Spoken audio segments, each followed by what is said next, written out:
మనం ఏదైతే సీఎం గారి ఇంటి ముందు ఉన్నాం, కొంతమంది గురుకుల ఆ రిజల్ట్ పైన కానీ దానిపైన కానీ కొద్ది రోజులుగా వీళ్ళు పోరాడుతున్నారు. అసలు ఏం జరిగింది, అసలు సీఎం ఇంటి వరకు కూడా రావాల్సిన పరిస్థితులు వీళ్ళు ఎందుకు వచ్చినాయి? అటు ప్రజావాణి ఉంది, మరి మంత్రులకు కలిసిరా కలవలేదా, మరి మంత్రులకు ఒకరు కలిస్తే అసలు వీళ్ళు ఏం చేస్తున్నారు అనేది కూడా మనం ఇప్పుడు తెలుసుకుందాం. అన్న ఎక్కడి నుంచి అన్న? సార్ నా పేరు ఎలబోతారం శంకర్, నేను మంచిర్యాల డిస్ట్రిక్ట్ నుండి వచ్చాము.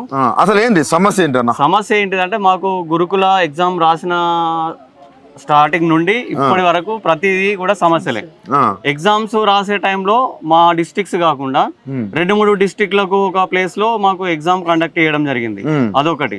సరే ఏదో రకంగా మేము బాధలు కూర్చుకొని రేపు ఉద్యోగం వస్తే ఇవన్నీ బాధలన్నీ కూడా మాకు సమస్య పోతాయని చెప్పేసి మేము ఆదిలాబాద్ డిస్ట్రిక్ట్ నుండి మొదలుకొని హైదరాబాద్ డిస్ట్రిక్ట్ లో సెంటర్ పడ్డా కూడా ఆ డిస్ట్రిక్ట్ వెళ్ళి మేము ఎగ్జామ్ రాసాం. ఓకే, ఎగ్జామ్ రాసిన తర్వాత మా ప్రాబ్లమ్స్ అన్ని సాల్వ్ అవుతాయి అనుకుంటే ఎగ్జామ్స్ రాయడం అయిపోయిన తర్వాత రిజల్ట్ నుండి స్టార్ట్ అయినాయండి మా ప్రాబ్లమ్స్. రిజల్ట్ ఎప్పుడైతే వచ్చిందో, రిజల్ట్ వచ్చిన తర్వాత రిక్రూట్మెంట్ ప్రాసెస్ లో ఇక్కడ జరిగినటువంటి పెద్ద తప్పిదం ఎందుకంటే మనకు ఎలక్షన్స్ ఉన్నాయని దాన్ని దృష్టిలో పెట్టుకొని ఎలక్షన్స్ టైంలో మాకు డిసెండింగ్ ఆర్డర్ లో యాక్చువల్ గా పోస్టులన్నీ ఫిల్అప్ చేయాలి. ఫస్ట్ డిఎల్ ఫిల్అప్ చేయాలి, డిఎల్ తర్వాత జేఎల్ ఫిల్అప్ చేయాలి, జేఎల్ తర్వాత పీజీటీ, పీజీటీ తర్వాత టీజీటీ, అట్లా ఆర్డర్ లో అన్ని పోస్టులు ఫిల్అప్ చేయాలి. అలా కాకుండా ఎలక్షన్ స్టంట్ దాన్ని దృష్టిలో పెట్టుకొని గవర్నమెంట్ ఏం చేసిందంటే పీజీటీ వాళ్ళకి ఫస్ట్ పోస్టింగ్ అనేది ఇవ్వడం జరిగింది. మరి పీజీటీలో సెలెక్ట్ అయిన పీజీటీ పోస్టింగ్ తీసుకున్నటువంటి క్యాండిడేట్ తనకు జైలు వచ్చింది, తర్వాత డిఎల్ వచ్చింది. ఈ సమస్యను అంతా మీరు గవర్నమెంట్ దృష్టికి తీసుకెళ్ళామండి.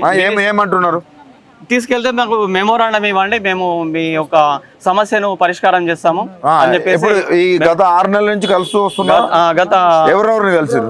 మేము పొన్నం ప్రభాకర్ సార్ని కలిసాము, ఇక్కడ శ్రీధర్ బాబు సార్ని కలిసాము, తర్వాత బల్మూరి వెంకట్ సార్ని కలిసాము, ఎమ్మెల్సీ సీతక్కను నిన్ననే కలవడం జరిగింది. మా అభ్యర్థులందరూ కూడా అంత ముందు కూడా ఒకసారి కలిసి మా సమస్యను కింది స్థాయి నుండి పై స్థాయి దాకా తీసుకెళ్ళామండి. ఇప్పుడు ప్రజెంట్ మాత్రం ఇక్కడ సీఎం దగ్గరికి వచ్చి మా యొక్క సమస్యను మొత్తం అందరం అంటే స్టేట్ వైడ్ గా ఉన్నటువంటి అభ్యర్థులు ఎవరైతే ఉన్నారో వాళ్ళందరినీ దృష్టిలో పెట్టుకొని సీఎం సార్కి మా యొక్క సమస్య తెలవాలి, తెలిసి మా సమస్య నేను అనేది ఏంటంటే మీరు ఇక్కడ దాకా సీఎం ఇంటి దాకా రావాల్సిన అవసరం ఉంది. ఈ రోజు మంగళవారం, శుక్రవారం ప్రజావాణి ఉంది.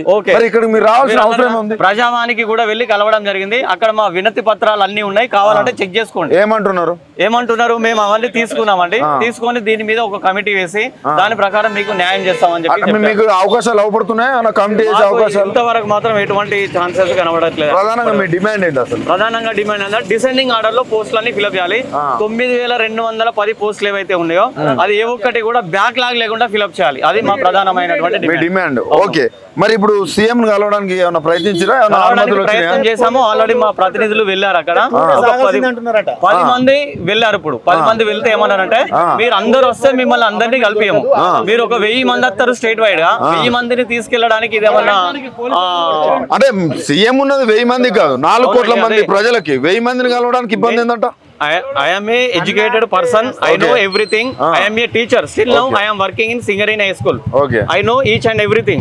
But ఇక్కడ ఏంటంటే మనది డెమోక్రసీ అండి. డెమోక్రసీలో ప్రజాస్వామ్యం ఏంటిది? ప్రజల యొక్క బాధల్ని ప్రభుత్వానికి తెలియజేయాలి.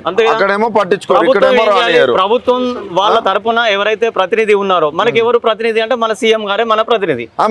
నిరుద్యోగుల తరపున బల్మూరు వెంకట్ ఉన్నాడు, ఆయన కలిసే ప్రయత్నం. బల్మూరు వెంకట్ గారిని కూడా కలిసామండి. కలిసిన తర్వాత అంతకు ముందు బల్మూరి వెంకట్ సార్ని కలవడానికంటే ముందు ఇక్కడ ఆన్లైన్ కోచింగ్ క్లాసెస్ చెప్పేటటువంటి అశోక్ సార్ కూడా మాకు లీడింగ్ తీసుకొని చేయడం జరిగింది. ఆ సార్ ఆధ్వర్యంలో కూడా మేము చాలా పెద్ద ఎత్తున ధర్నా చేస్తే అక్కడ చైతన్యపురి, ఆ తర్వాత ఇక్కడ సరూర్ నగర్ పోలీస్ స్టేషన్ లో అరెస్ట్ చేసి అబ్దుల్లాపూర్ మేట్ వరకు మొత్తం అన్ని పోలీస్ స్టేషన్లు తింపడం జరిగింది. ఆ రోజు కూడా మేమందరం ఇదే అభ్యర్థులం వెళ్ళి అక్కడ వెళ్ళి ఆ పోలీస్ స్టేషన్ లో కూర్చుంటే వాళ్ళందరినీ కూడా విడిపించడం జరిగింది. అయితే ఇప్పుడు ఒక వార్త వింటున్నాం, 2 days పడుతుందంట. మరి 2 days మళ్ళీ మంచిర్యాల వెళ్ళి వస్తారా? వెళ్ళడానికి సమస్య లేదు. మా సమస్య పరిష్కారం అయ్యేంత వరకు అసలు బ్యాగులతో సహా వచ్చారా? తినకుండా ఉపవాసం ఉండైనా మంచిదే, ఆ సమస్యను మేము సాల్వ్ చేసుకొని వెళ్తాం. అసలు ఇంత మంచిర్యాల నుంచి వచ్చిళ్ళు, అసలు ఈ ఖర్చులు ఇవన్నీ ఎట్లా భరిస్తున్నామండి? నిరుద్యోగులం, జేబులో చిల్లి గవ్వలేదు, బయట అప్పో సప్పో చేసి తీసుకొని వచ్చి మా సమస్య పరిష్కారం అయితే మా లైఫ్, మా పిల్లలు, మా ఫ్యామిలీస్, మిగతా వాళ్ళు కొన్ని వేల మంది కుటుంబాలు బాగుపడతాయని చెప్పేసి మా యొక్క భావం. ఆల్రెడీ 2 లక్షల జాబ్లు ఇచ్చినట్టున్నారు, మీకు ఎక్కడ కూడా 2 లక్షల జాబులు ఇస్తే ఇప్పుడు మేము రోడ్డు పైన పడాల్సినటువంటి అవసరం. విలేజ్ నుంచి వచ్చినాం, చెప్పండి. నైట్ వచ్చినాం సార్, ఇక్కడికి వచ్చేసరికి 6 o'clock అయింది. అసలు ఇప్పుడు ప్రభుత్వం ఏం చేయబోతుంది, ఏం చేస్తుందో నేను దాన్ని చెప్పగలుగుతాను. చెప్పండి. నా ప్రిడిక్షన్ ఏంటంటే హైకోర్టు గురుకుల రిక్రూట్మెంట్ మీద సేమ్ ఒకే ఆస్పెక్ట్ మీద 3 కేసులు పడ్డాయి. ఆ 3 కేసులలో జడ్జి గారు ఒకటే అంశం ఏంటిదంటే ఇంటీరియం ఆర్డర్స్ ఇచ్చారు, compulsory down merit follow up చేయాలి. ఎందుకోసం అంటే ఈ ఎగ్జామ్ టేకన్ అప్ ఎట్లయిందంటే కామన్ పేపర్ పెట్టడం వల్ల ఒక్క అభ్యర్థికి 2-3 జాబులు, కొంతమంది అభ్యర్థులకి అయితే 4 జాబులు వచ్చినాయి. అది పెట్టడం మంచిది. కామన్ పేపర్ పెట్టడం వల్ల ఇక్కడ ఇష్యూ అంటే కామన్ పేపర్ కాదు, నేను అనేది ఏంటంటే డౌన్ టు అట్లా మీకు ఒక్కొక్కరి జాబ్లు ఎవరెవరైతే డౌన్ ఇస్తే అందరూ ఫీల్ అలా నింపలేదు సార్ ప్రభుత్వం. కావాలని మరి ఫోన్ చేసి కూడా ట్రిప్ అధికారులు ఫోన్ చేసి కూడా ఒక్కళ్ళకి 2-3 జాబులు 4 జాబులు వచ్చిన వాళ్ళు మీరు కంపల్సరీ చిన్న జాబ్ అయినా లాస్ట్ జాబ్ అయినా టీజీటీ కూడా మీరు రావాలి సర్టిఫికేట్ వెరిఫికేషన్. కానీ మరీ కావాలని ప్రోద్బలంతో ఫోన్ చేసి రప్పించిరు. సో ఆ పర్యవసానంగా 1:2 లో ఉన్న వాళ్ళకి పోస్టులు లేకుండా కోర్టుకి వెళ్ళాం సార్. దీని మీద కోర్టుకి వెళ్తే ఒకే అంశం మీద 3 కేసులు పడ్డాయి, 3 కేసులు వేసినాం. సో హైకోర్టు జడ్జి గారు ఇంటీరియం ఆర్డర్స్ ఇచ్చారు. సార్ ఇది జరిగి 3 ఇంటీరియం ఆర్డర్స్ ఇచ్చి 3 months అయినా గానీ ఇంతవరకు ప్రభుత్వం ద్వారా స్పందన లేదు. ఈవెన్ మొన్న పోతే సార్ ట్రిప్ దగ్గరికి పోతే ఆయేషా మేడం అని చైర్మన్ గారు ఉంటారు, ఆమె దగ్గర పోతే మేడం ఇంటీరియం ఆర్డర్స్ ఉంచుకొని కూడా మీరు ఎలా ఆర్డర్స్ ఇచ్చారు, సర్టిఫికేట్ వెరిఫికేషన్ 10th కి 11th కి ఉన్నది, పీడీ వాళ్ళ లైబ్రరీ ఎలా ఇచ్చారు మీరు అంటే interior what is that I don't know అని అంటే I don't know sir interior orders తెలియదంట. చైర్మన్ ఇంటీరియర్ ఆర్డర్స్ వచ్చి 3 months అయింది.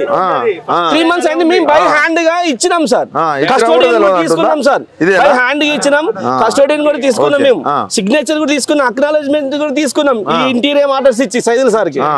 సో ఐ డోంట్ నో అంటుంది మేడం, దిస్ ఇస్ అని మొత్తం ఇచ్చేసినాం. తర్వాత ఎమ్మటే మా కళ్ళ ముందే Ayesha madam on the spot లో ఫోన్ చేసి ట్రిప్ అధికారులకి క్యాన్సిల్ చేసింది ఆర్డర్. ఏది పీడీ లైబ్రరీ వెరిఫికేషన్ క్యాన్సిల్ చేయాల్సిన అంత పని అది కావాలని సార్ ప్రభుత్వం కావాలని చేసి ఐఏఎస్ ఆఫీసర్ కూడా అవును సార్ దాటా వేయాలని చూస్తున్నారు సార్. ఏం లేదు సార్ ప్రభుత్వం ఏంటంటే నిశ్శబ్దంగా సైలెంట్ కిల్లర్ లాగా సో 1:1 వాళ్ళకి జాబ్లు ఇచ్చేసి మిగతా పోస్టులు మొత్తం క్యారీ ఫార్వర్డ్ చేసి నెక్స్ట్ బ్యాక్ లో చేసి నెక్స్ట్ నోటిఫికేషన్ చేయాలని చూస్తుంది. మేము జాబ్ ఇస్తున్నామని ఎక్స్పోజ్ చేసుకోవడానికి అంతే కదా. అదే సార్ ఎంత సిల్లీ రీజన్ చెప్తారంటే వాళ్ళు దీని మీద సార్ ఇంటీరియర్ ఆర్డర్స్ మీద హైకోర్టు జడ్జి గారు దేన్ని బేస్ చేసుకొని తీర్పిచ్చారంటే గతంలో 2018 లో పోలీస్ డిపార్ట్మెంట్ 2022 లో జెన్కో డిపార్ట్మెంట్ లో ఇలానే జరిగితే ఒక అభ్యర్థికి 3-4 పోస్టులు వస్తే సుప్రీం కోర్టుకి పోతే సుప్రీం కోర్టు తీర్పిచ్చింది. So down merit compulsory follow కావాలి. అలా వాళ్ళు జాబులు తీసుకున్నారు సార్, వచ్చేసింది వాళ్ళకి. అలా ఒక్కరికి ఒక జాబ్ వస్తుంది. Yes sir. అంటే నెక్స్ట్ 1:1 వాళ్ళు కాకుండా 1:2 లో ఉన్న నెక్స్ట్ మెరిట్ వాళ్ళకి కూడా వస్తుంది జాబ్. ఎవరన్నా వాళ్ళకి వచ్చి చేస్తున్నారు ఆల్రెడీ. ఆ 3 jobs లో ఇష్టం ఉన్న జాబ్ పోతే ఈ 2 జాబ్లు ఖాళీ ఉంటే 1:2 మీకు వస్తాయి జాబ్లు. ఇప్పుడు చేస్తున్నారు సార్. సుప్రీం కోర్టు ఆర్డర్స్ ఇచ్చింది, ఫాలో అయ్యారు, జాబ్ చేస్తున్నారు. ఇప్పుడు మన జడ్జి గారు కూడా హైకోర్టు జడ్జి గారు కూడా దీన్ని బేస్ చేసుకొని ఈ 2 కేసులు బేస్ చేసుకొని తీర్పు ఇచ్చింది. Compulsory you should follow the supreme court guide lines. You should follow down merit list. ఆయన కూడా ఫాలో కావట్లేదు. Supreme court guide lines follow కావట్లేదు సార్. ఏంటంటే మేము వివిధ ప్రాంతాల నుంచి లేడీస్ కానీ జెంట్స్ కానీ వచ్చి మేము ఇక్కడ ఉదయం 6 వచ్చినాం. సో ఫస్ట్ పోలీస్ డిపార్ట్మెంట్ ఏమన్నారంటే మార్నింగ్ 9:30-10 లోపు సీఎం గారితో మాట్లాడిపిస్తా ఉన్నారు. సర్లే అని మీ అందరూ అక్కడ ఉంటే పోలీస్ వాళ్ళు బలవంతంగా మమ్మల్ని సీఎం ఇంటి దగ్గర ఉండదు, ఇక్కడ 144 సెక్షన్ ఉంది, మీరు దూరంగా ఉండాలి.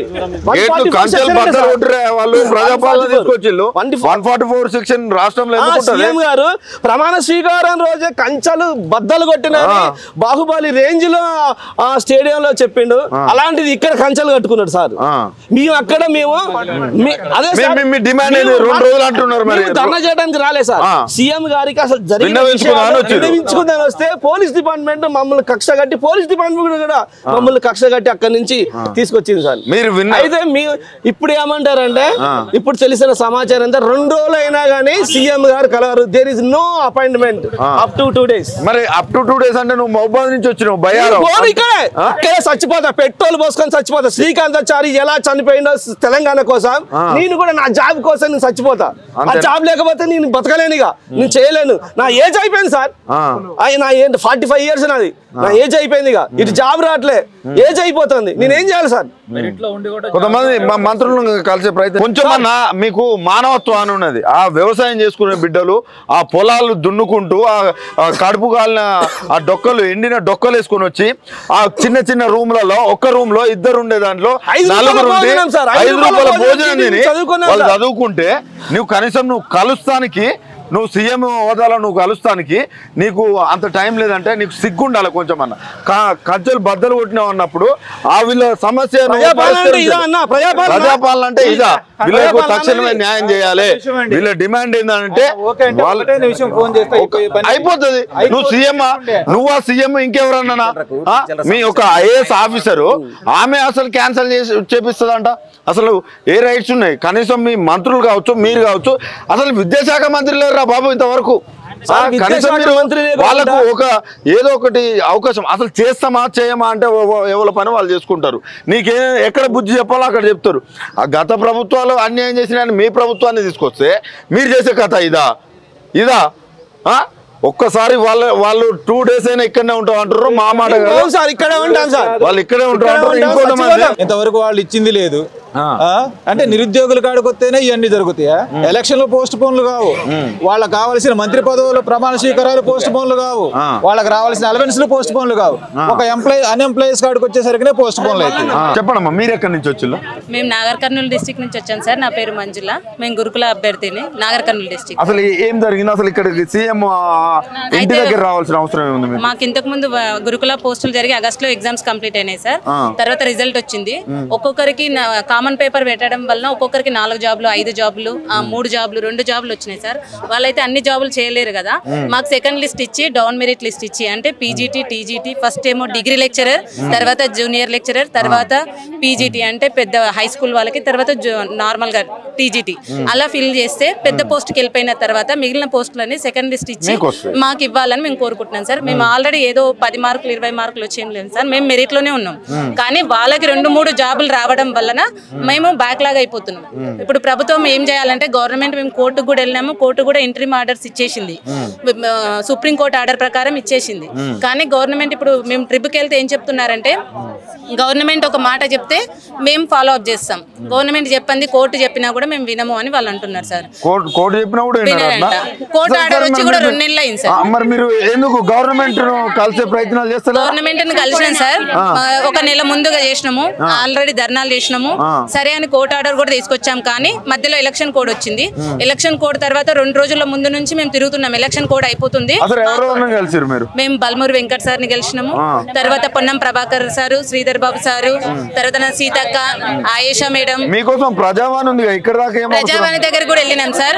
అక్కడ మళ్ళీ విక్రమార్క సార్ ని కల్పిస్తామన్నారు, మమ్మల్ని పక్కకు నిలబెట్టారు సార్, వెళ్ళిపోయారు సార్. ఇలాగే క్యాడర్ నిలబెట్టేసి పంపించారు సార్. ఇప్పుడు 10 మంది నిలబెట్టమన్నారు, మిగతా వాళ్ళందరూ పక్కకు నించోమన్నారు. 2 days 2 days పిఎస్ఆర్ బయటకు వచ్చి ఏం చెప్పారంటే 2 days లో మీకు అపాయింట్మెంట్ లెటర్ తీసుకుని రండి అంటే మాకు అపాయింట్మెంట్ లెటర్ ఎవరు ఇస్తారు? మేము డిస్ట్రిక్ట్ నుంచి 33 జిల్లాల నుంచి వచ్చినాం, పిల్లల్ని వదిలేసి ఫ్యామిలీని వదిలేసి వచ్చినాం. 2 రోజుల తర్వాత రండి అంటే అందరు ఎలా వస్తారు సార్? మళ్ళీ వస్తామా? ఖర్చులు పెట్టుకొని పిల్లల్ని వదిలేసి ఫ్యామిలీని వదిలేసి మళ్ళీ రావాలంటే మేము ఎక్కడికి వెళ్ళి వస్తాము? మేము అలా వెళ్ళాము అని అక్కడ గొడవ చేసినాం సార్. చేసినాక లోపలికి వెళ్ళి పర్మిషన్ తీసుకొని వచ్చారు. మరి 4 మెంబర్స్ ని మాత్రమే లోపలికి తీసుకెళ్లారు, మిగతా వాళ్ళని ఇక్కడ పంపారు. మరి అక్కడ సార్ కలుస్తారా, పిఏ జైపాల్ రెడ్డి సార్తో కల్పిస్తాము, అక్కడికి వెళ్తే కంపల్సరీ సొల్యూషన్ వస్తుందని చెప్తేనే మేము ఇక్కడికి వచ్చినాము. ఒకవేళ సార్ ఎలాంటి ఆర్డర్ ఇవ్వకుంటే మేము మాత్రం నైట్ అయినా ఇక్కడనే ఉంటాము. ఈ రోజంతా ఇక్కడ ఉంటారు, ఈ రోజు ఉంటాం, రేపు ఉంటాం, ఎప్పుడు ఉంటాం సార్. సొల్యూషన్ ఇచ్చే వరకు ఇక్కడనే ఉంటాం సార్. ఎందుకు ఆ కర్మ ఎందుకు మేము అన్యాయమైన కోరిక అయితే కోరట్లేదు సార్. మేము మెరిట్ లో ఉన్నాం కాబట్టి మా ప్రకారమే రావాలనుకున్నాం సార్. వాళ్ళు ఇప్పుడు మాకేం చేయాలనుకున్నారంటే, ఇంతకు ముందు వీళ్ళందరినీ జాబ్లు ఇస్తే 2000 మందే బాగుపడతారంటే మీకు రావాలనే మేము మిమ్మల్ని గెలిపించుకున్నాం.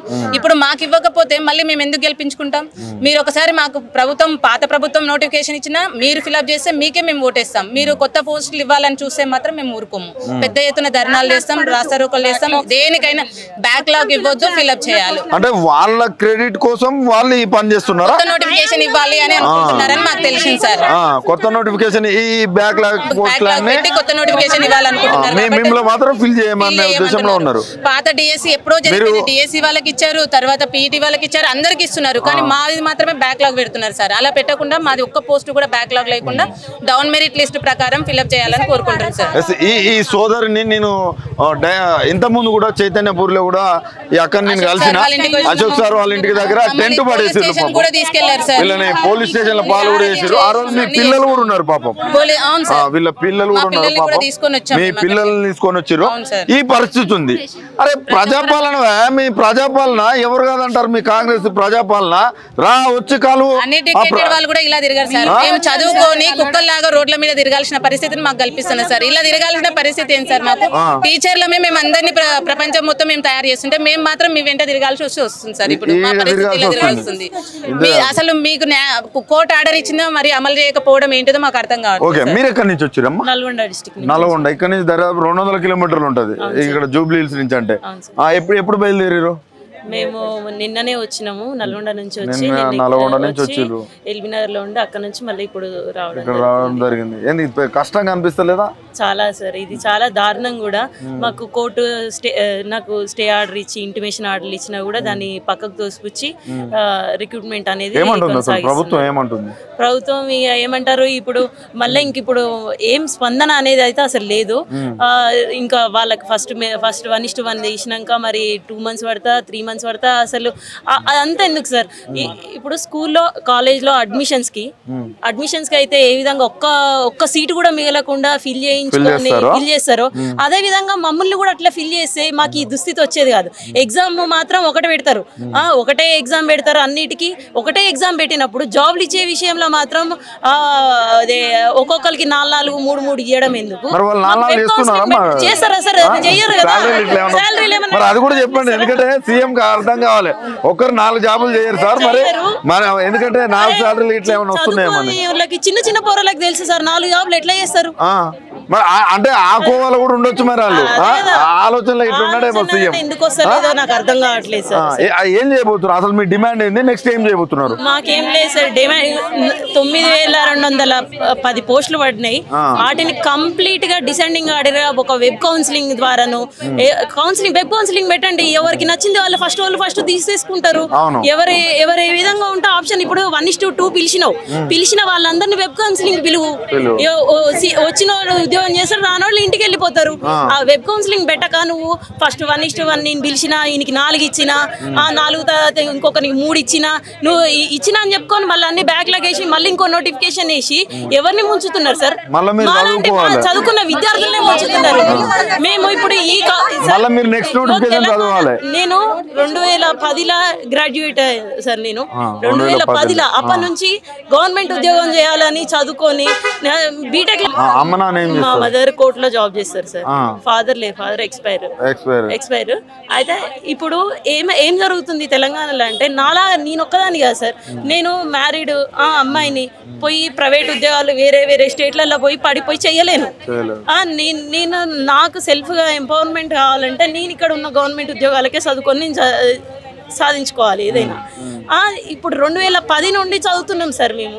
చదివి నోటిఫికేషన్లు పడతాయి అని ఎదురు చూసి తెలంగాణ వస్తే ఉద్యోగాలు వస్తాయి అనుకుని తెలంగాణ రావాలని పోరాటాలు చేసి తెలంగాణ వచ్చినాక ఇప్పుడు ఇంకా ఇదే పోరాటం, ఇదే ఇంకా జాబ్ల కోసం పోరాటం. నిరుద్యోగులు బయట ఇప్పుడు సార్ నేను మెరిట్ లో ఉన్నా, నేను ఎంత కష్టపడితే మెరిట్ లో ఉండాలి. అప్లికేషన్లు 8 లక్షలు 9 లక్షల అప్లికేషన్లల్లా చదువుకొని ఇంత ఈ కాడికి వస్తే ఈ సిచ్యువేషన్ వచ్చేసరికి ఏమంటాడు, ఒకరికి 2-3 జాబ్లు ఇస్తా, మళ్ళీ బ్యాక్లాగ్ వేసుకుంటా, మళ్ళీ నోటిఫికేషన్లు వేసుకుంటా. అంటే అది ఎంతవరకు న్యాయం? అది మళ్ళీ నోటిఫికేషన్ ఇస్తే నేను అప్లికేషన్ ఫీజులు ఒక్కొక్క దానికి అప్లికేషన్ ఫీజులు కడిగి పోతే అక్కడ పైసలు 1600 1000 రూపాయలు. మళ్ళీ దారి ఖర్చులు, మళ్ళీ ఇంకో నోటిఫికేషన్ వేస్తే మేము మళ్ళీ చదవనికి స్టడీ హాల్ పోవాలి, పిల్లల్ని వదిలేయాలి, ఇవన్నీ ఉంటాయి సార్. హాస్టల్లో ఉండి చదువుకోవాలి. ఈ కాంపిటీషన్ లో ఉత్త నామస్తుకు చదివితే ఉద్యోగాలు వచ్చే పరిస్థితులు కావు. ఎంత కష్టపడితే ఉద్యోగాలు మీ మెరిట్ లో ఉండడానికి కష్టపడితే ఎంత కష్టపడితే వస్తుంది అనేది సీఎం అర్థం కావాలి. ఓకే అమ్మా, ఇదంతా ఓకే. ఇప్పుడు మీ ప్రధానమైన డిమాండ్ ఏంది? మరి ఒక 2 days అంటున్నారు, మరి ఏం చేయబోతున్నారు సార్? మాకు వెబ్ నోట్ ఇచ్చే వరకు మేము ఈ నుంచి కదలం. ఎన్ని ఉంటారు? ఒక్క రోజు కాదు, 2 రోజులు కాదు, ఎన్ని రోజులైనా ఇన్నే ఉంటాం. ఇక్కడ నుంచి అది లేదు. మీరు ఎక్కడి నుంచి వచ్చారు? పెద్దపల్లి గోదావరి. ఇంకా ఓకే, మీ వివేకేనా? గడ్డం వంశీ వివేక్ వాళ్ళేనా అధికారంలో ఉన్నారు కదా? ప్రజాపాలన తీసుకొచ్చారు, మహిళలకు ఫ్రీ బస్సులు చాలా బాగున్నాయా?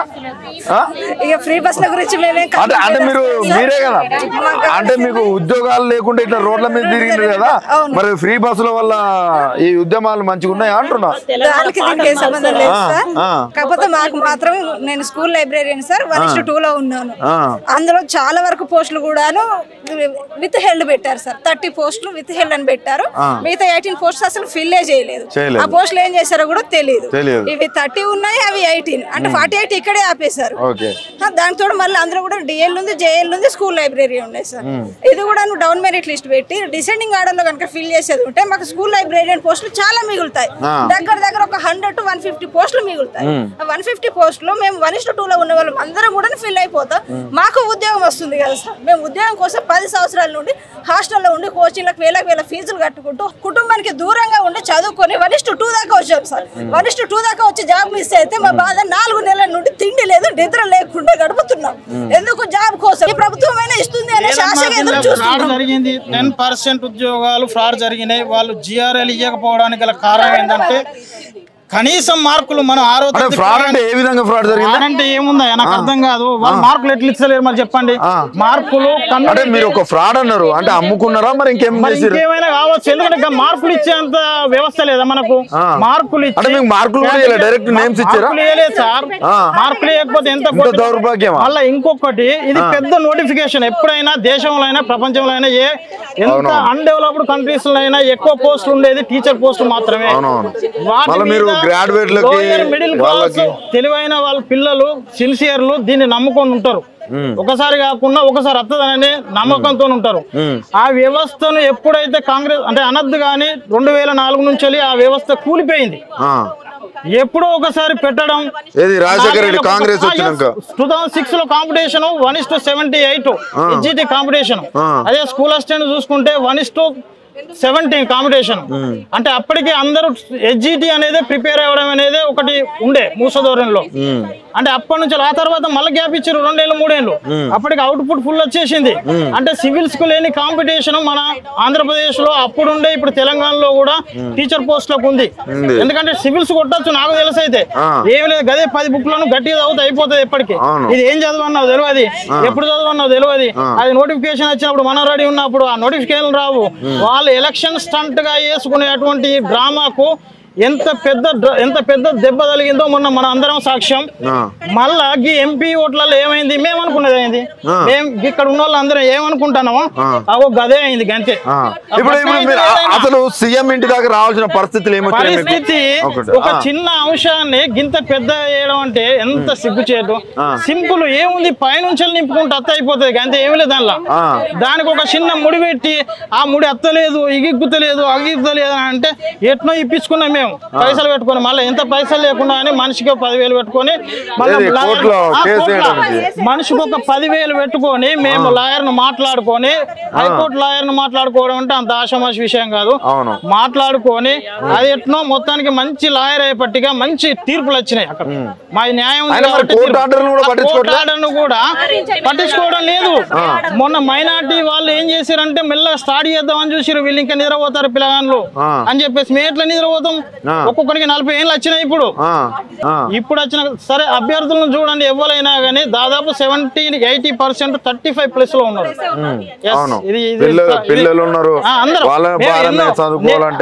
ఎన్నో రకాల కష్టం అంటే ఇదే ప్రిపేర్ కాలేదు మేము. ఆ టైంలో Group 2 అనే మూసలో ఇది ఒకసారి ప్రిపేర్ అయ్యే వరకు అంతకుముందు ఉన్నటువంటి ప్రీవియస్ నాలెడ్జ్ తో ఇది కూడా వచ్చింది. ఇది వచ్చి మేము ఏదో సెకండ్ లిస్ట్ అని అనడం కాదు దీని పద్ధతి.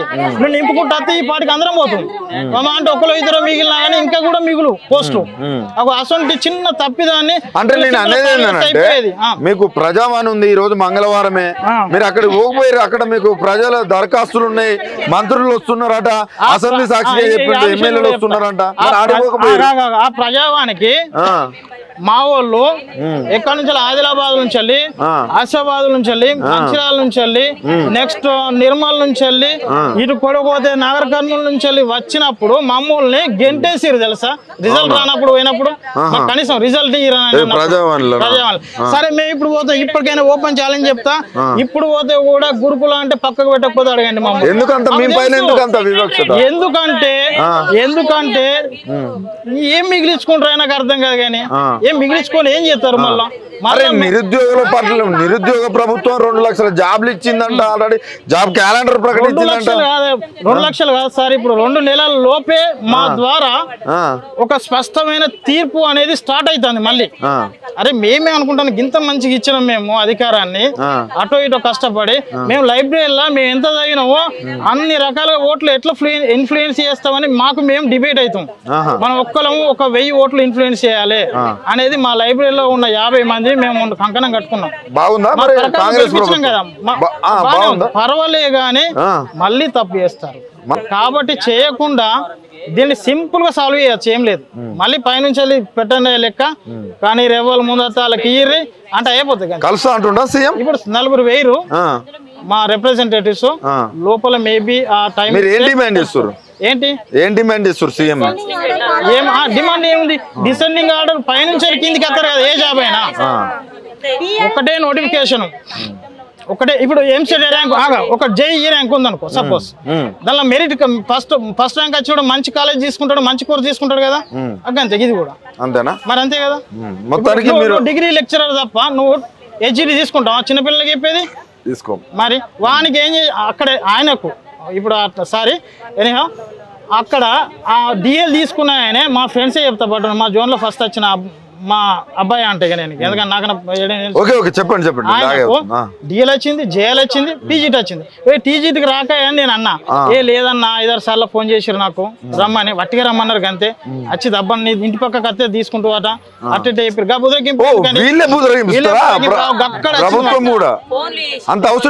వచ్చింది. మాకు బాగా మంది కోపం. అంటే 3 జాబులు చేస్తారు అనుకుంటారు అక్కడ ఎన్ని మిగిలిస్తారు ఇది ఇట్లా అనుకుంటారు? ఇదే అండి, ఇదే. ఓకే అన్న, ఓకే. ఏంది అసలు మీరు ఇక్కడికి రావడానికి ప్రధాన కారణాలు ఏంటి? నేను గత నోటిఫికేషన్ లో గురుకుల రాశాను, ఈ నోటిఫికేషన్ లో రాశాను. నాకు అప్పుడు 1.2 లో మిస్ అయింది. ఇప్పుడు కూడా నేను 1:2 లో ఉండి మెరిట్ లో ఉండి కూడా నేను జాబ్ ని కోల్పోవాల్సిన స్టేజ్ తీసుకొచ్చారు. ఎందుకంటే JL కి PGT కి ఒకటే కామన్ పేపర్ పెట్టారు సార్.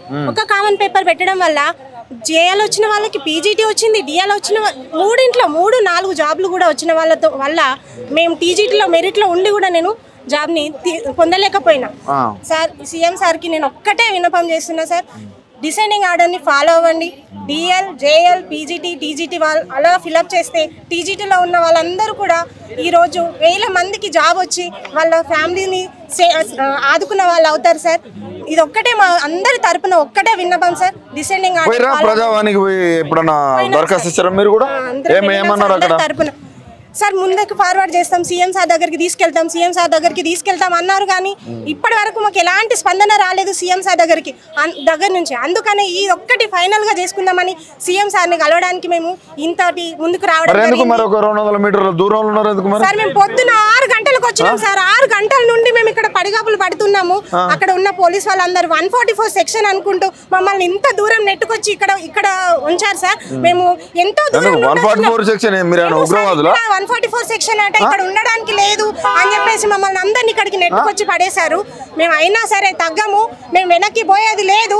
మేము ఇది సాధించుకున్న తర్వాతనే మేము పోయేది. సార్ సీఎం సార్ని ఒక్కటే వేడుకుంటున్నాము, మాకు వెబ్ నోట్ ఇవ్వాలి ఈవినింగ్ వరకు. మాకు డిసైడింగ్ ఆర్డర్ ఫాలో అయ్యి అందరికీ 1:1 లో ఉన్న వాళ్ళతో సహా 1:2 లో ఉన్న వాళ్ళకు కూడా ఆర్డర్ కాపీస్ అందరికీ వాళ్ళతో పాటుగా మేము కూడా తీసుకోవాలి. అలా చేయాలని మాది ఒక చిన్న విన్నపము. మమ్మల్ని దయచేసి గుర్తించండి సార్. మిమ్మల్ని మేము ఎన్నుకున్నందుకు మమ్మల్ని కాపాడండి. మమ్మల్ని కాపాడుతాడని నమ్మకంతోనే మేము ఇక్కడికి వచ్చినాం సార్. మమ్మల్ని కాపాడుతాడని నమ్మకంతోనే మేము ఇక్కడికి రావడం జరిగింది. సో మరి ఇంకా 2 days అంటున్నాడు మరి కాలనీకే సార్. 2 days కానీ 3 days కానీ మేము ఇక్కడే ఉంటాం సార్. ఇక్కడే ఉంటాం మేము, ఇక్కడే ఉంటాం మేము. లగేజ్ తో సహా వచ్చినాం. నాకు 2 పిల్లలు ఉన్నారు సార్, నా చిన్న పిల్లలు. వాళ్ళని వదిలేసి నేను ఇక్కడ రావడం జరిగింది. నిన్న వచ్చిన నేను హాస్టల్లో స్టే చేసి ఎర్లీ మార్నింగ్ 6 o'clockకి నేను ఇక్కడికి రావడం జరిగింది. సో మమ్మల్ని గుర్తించండి సార్. మా 1:1 లో ఉన్న 1:2 లో ఉన్న వాళ్ళకి 1:1 లో వాళ్ళతోని ఆర్డర్ కాపీస్ వచ్చేలాగా చేయండి. మా డిసెండింగ్ ఆర్డర్ ని ఫాలో అవ్వండి. ఓకే. ఎన్ని గంటలకు వచ్చినావు అన్న నువ్వు ఇక్కడ చేరుకోవాలంటే? ఈ టైం వరకు 10:45కి ఎక్కినాం మేము. అక్కడ 10:45 గంటలకు రైల్వే స్టేషన్కి వస్తే ఇక్కడికి వచ్చేసరికి పొద్దున 6 అయింది. మేము 6:30 కల్లా ఉన్నాం. మేము మొత్తం అన్నం లేదు, ఏం లేదు. ఎవరు పెడతారు? మరి ఏమంటుండ్రు సీఎం గారు? సీఎం గారు అడగబోతే పోలీసు వాళ్ళు ఇటు మేము అపాయింట్మెంట్ ఇప్పిస్తామన్నారు. పక్కగా జరిపారు మమ్మల్ని. ఎంత మంది వచ్చారు? 200 మంది దాకా ఉన్నాం. 250 మంది మొత్తం హైదరాబాద్ లోకల్ కాదు, 33 డిస్ట్రిక్ట్ల నుంచి 3 జిల్లాల నుంచి వచ్చిన. హైకోర్టు ఆర్డర్ ఇచ్చింది. హైకోర్టు ఆర్డర్ ఇస్తే ఇంతవరకు మొన్నటి వరకు ఎలక్షన్ కోడ్ అన్నారు. ఎలక్షన్ కోడ్ అయిపోయింది. ఇంతవరకు ఏజీ లేడు, బోజీ లేడు, ఎవడు లేడు. మరి అందరిని కూడా మనం చూస్తున్నాం. ఏదైతే ప్రభుత్వం అధికారంలోకి వచ్చినాక వీళ్ళకి ఏదైతే జాబ్స్ విషయానికి వస్తే 1:1 తీసారంట. మరి 1:2 మెరిట్స్ లో ఉన్న స్టూడెంట్స్, గురుకుల ఆస్పిరెంట్స్, వీళ్ళు టీచర్స్, ఆ టీచర్స్ సంబంధించిన వాళ్ళు ఏది కనీసం 144 సెక్షన్ అంటున్నారంట. కనీసం ఇక్కడ దాకా ఒక 200 meters దూరం తీసుకొచ్చిన పరిస్థితులు మనం ఇక్కడ చూస్తున్నాం. వీళ్ళు జగిత్యాల కావచ్చు 33 జిల్లాల నుంచి కూడా వీళ్ళు ఇక్కడ చేరుకున్నారు. వాళ్ళ పిల్లలు అందరూ కూడా మ్యారీడ్. ఇక్కడ వీళ్ళు ఉన్న వాళ్ళందరూ కూడా మ్యారీడ్. వాళ్ళ పిల్లల్ని తీసుకొని వచ్చి ఆ ఖర్చులు, ఆ చదువుకోవడానికే ఖర్చు భారం. వాళ్ళ హస్బెండ్స్ ఏదో చిన్న జాబులు చేస్తే ఆ ఖర్చులు పెట్టి వాళ్ళని చదివిస్తే, ఏదంటే ఒక గవర్నమెంట్ జాబ్ వస్తే నెలకు కరెక్ట్ మనీ వస్తుంది, దాన్ని బట్టి మేము బతకొచ్చు అనే వాళ్ళ ఆలోచనతోటి మహిళలు ఏదైతే చదువుకొని ముందుకు, అందరు కూడా అంటారు కదా మహిళలు అన్ని రంగాలలో ముందుకు వెళ్ళాలంటారు కదా. మరి ఇక్కడ ఎందుకు వీళ్ళని వెనకబడేసే ప్రయత్నం చేస్తున్నావు సీఎం?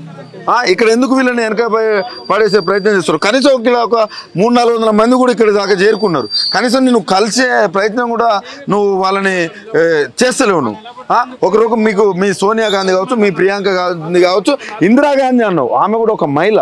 ఇందిరాగాంధీ ప్రభుత్వాన్ని తీసుకొచ్చిన అన్నావు. మరి ఈ మహిళలకు ఎందుకు అన్యాయం జరుగుతుంది?